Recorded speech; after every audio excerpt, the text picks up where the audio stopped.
कहेंगे कि इस हिरण की खाल हमको चाहिए।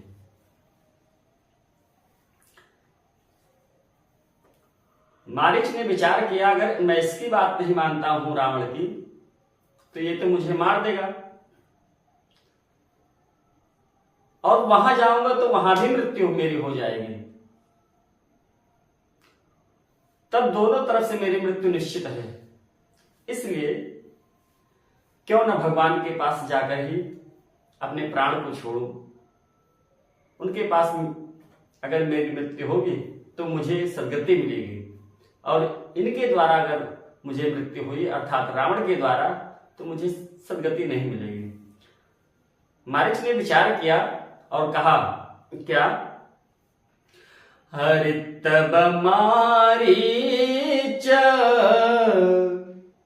हृदय अनुमाना, तब मारीच हृदय अनुमाना, तब मारीच हृदय अनुमाना, न वही विरोधे नहीं कल्याणा, न वही विरोधे नहीं कल्याणा, तब मारीच हृदय अनुमाना, हृदय अनुमाना, न वही विरोधे नहीं कल्याणा।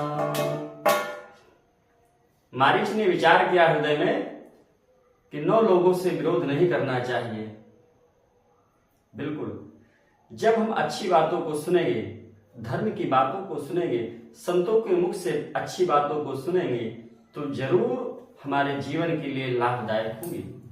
इसलिए तब मारीच हृदय अनुमाना, मारीच ने हृदय में विचार किया कि 9 लोगों से विरोध करने पर कुशल नहीं हो सकता, अच्छा नहीं हो सकता, हमेशा नुकसान की संभावना बनी रहती है।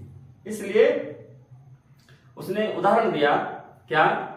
अरे शस्त्री मरमी प्रभु सठ धनी, शस्त्री मरमी प्रभु सठ धनी। शस्त्री अर्थात जिनके हाथों में शस्त्र हो, बंदूक हो, तलवार हो, या कोई भी अस्त्र शस्त्र हो, ऐसे लोगों से विरोध नहीं करना चाहिए। शस्त्री मर्मी, जो आपके भेद को जानता हो, उससे आपको विरोध नहीं करना चाहिए। अगर आप उससे विरोध करोगे तो नुकसान हो जाएगा। इसलिए मर्मी से जो आपका भेद जानता हो, उससे वैर नहीं करना चाहिए। शस्त्री मर्मी प्रभु, ईश्वर से, गुरु से और स्वामी से कभी विरोध नहीं करना चाहिए। अगर ईश्वर से विरोध करोगे तब भी नुकसान होगा, गुरु से विरोध करोगे तब भी नुकसान होगा, स्वामी से विरोध करोगे तब भी नुकसान होगा। क्यों? क्योंकि जो गुरु होता है, ईश्वर होता है, स्वामी होता है, वो गुरुत्व से परिपूर्ण होता है। सूत्र देखिए, एक बार एक शिष्य अपने गुरु जी के पास शिक्षा ग्रहण कर रहा था। शिक्षा ग्रहण करते करते करते करते उसे यह लगा कि अब मैं तो बहुत योग्य हो गया हूं, अब गुरु जी की क्या विसात कि अब हमको हरा दे। एक दिन शिष्य ने गुरु जी को चुनौती दे दी कि गुरु जी, आप मुझे शस्त्र विद्या में कभी नहीं परास्त कर सकते। गुरु जी आश्चर्यचकित हुए, अरे मेरा शिष्य आज मुझे चुनौती दे रहा है। गुरु ने कहा, ठीक है, हम इस चुनौती को स्वीकार करते हैं। समय रख दिया, तारीख रख दी कि फला तारीख को फला समय पर हमारे और आपके मध्य में शस्त्र युद्ध होगा। क्योंकि गुरु महान होता है, गुरु जी ने 30 फीट की, जिसमें तलवार रखी जाती है, म्यान को 30 फीट का ऑर्डर दिया। शिष्य को पता चला कि गुरुजी ने 30 फीट की म्यान का ऑर्डर दिया है। शिष्य समझ गया कि अच्छा, गुरुजी इतने होशियार हैं कि वो मुझे इतनी दूर से ही मेरा वध कर देंगे। शिष्य भी कम होशियार नहीं था। शिष्य ने 40 फीट म्यान का ऑर्डर दिया। जब 40 फीट का म्यान का ऑर्डर शिष्य ने दिया और गुरुजी ने 30 फीट का दिया, अब शिष्य ने तो उसमें तलवार भी रखी, लेकिन गुरुजी ने जो ऑर्डर दिया था वो म्यान का सिर्फ आदेश दिया था।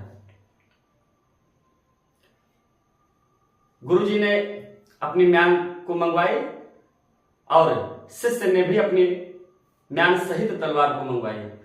म्यान में तलवार थी शिष्य के, और गुरुजी ने जो 30 फीट की म्यान मंगवाई थी उसमें केवल 3 फीट की तलवार थी।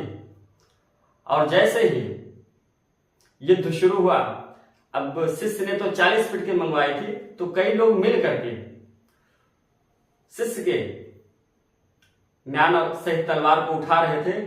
और जैसे ही आदेश हुआ कि युद्ध शुरू हो, गुरुजी ने तुरंत 3 फीट की तलवार निकाल करके तुरंत शिष्य के गर्दन पटक दिया। शिष्य तुरंत गुरुदेव भगवान के श्री चरणों में नतमस्तक हो गया। इसलिए हमेशा सावधान रहिए। जो श्रेष्ठ हो, गुरु हो, उनसे कभी विरोध नहीं करना चाहिए। गुरु की आज्ञा सर्वोपर, ईश्वर की आज्ञा सर्वोपर, स्वामी की आज्ञा सर्वोपर। इसलिए बंधुओं, शस्त्री मर्मी प्रभु सठ माने होता है मूर्ख। मूर्खों से भी कभी नहीं उलझना चाहिए। अगर मूर्खों से आप उलझेंगे तो भी आपको नुकसान पहुंचा देगा। धनी, जो धनाढ्य हो लेकिन दुष्टता से परिपूर्ण हो, ऐसे लोगों से भी सावधान रहना चाहिए। वो भी नुकसान कर देंगे। वैद्य, चिकित्सक जो होता है अर्थात डॉक्टर जो होता है, उससे भी विरोध नहीं करना चाहिए। नहीं तो एक गोली देगा तो आप भागे भागे फिरेंगे। एक ही गोली में, एक ही टेबलेट में आपको मृत्युलोक पहुंचा सकते हैं। इसलिए वैद्य से नहीं करना चाहिए। बंदी अर्थात जो वृद्धावली गाते हैं, अगर बंदी से विरोध करोगे तो आपकी बात को, जो आपकी गुप्त बात है, वो चारों तरफ गाना शुरू कर देंगे।